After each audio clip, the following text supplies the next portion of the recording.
আসসালামু আলাইকুম। আমাদের শিক্ষা কার্যক্রমে নোটস অত্যন্ত গুরুত্বপূর্ণ।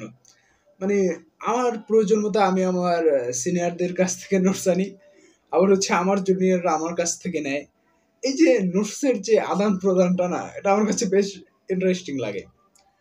এখানে একটা কাজ করা যায়। চাইলে সেটা হচ্ছে ধরুন আপনি যে সেমিস্টারে আছেন, আপনার তো অনেকগুলো নোটস আছে অবশ্যই, তাই না? সেই নোটসগুলো আপনি আ Google Classroom বা Drive এখানে আপলোড করে রাখতে পারেন। তাহলে হবে কি? কেউ যদি আপনার কাছে কোনো নোটস চায়, ধরুন আপনি এখন 4th সেমিস্টারে আছেন। আপনার 3 সেমিস্টারের যে নোটসগুলো আছে, সেই নোটসগুলো কেউ চাচ্ছে। আপনি তাকে ওই লিঙ্কটা শেয়ার করে দিলেন। তাহলে হবে কি?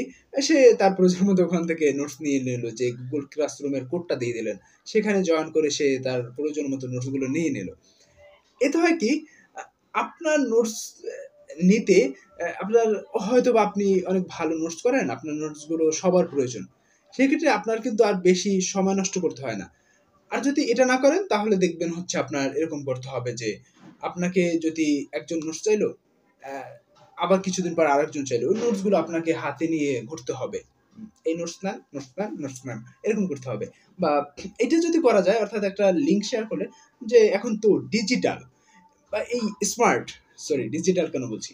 স্মার্ট প্রযুক্তিগুলো আমরা যদি ব্যবহার করি, নিজেদের কিন্তু ভালোভাবে আপডেট করতে পারি, স্মার্ট করতে পারি। চাইলে এগুলো করা যায়। যে যেকোনো নোটস বা যেকোনো ডকুমেন্ট আমরা অনলাইনে সেটা স্টোরেজ করে রাখতে পারি। আবার প্রয়োজন মতো সেটা আমরা একটা লিঙ্ক করে পাঠিয়ে দিলাম। এইটা কিন্তু করা যায়, তাই না?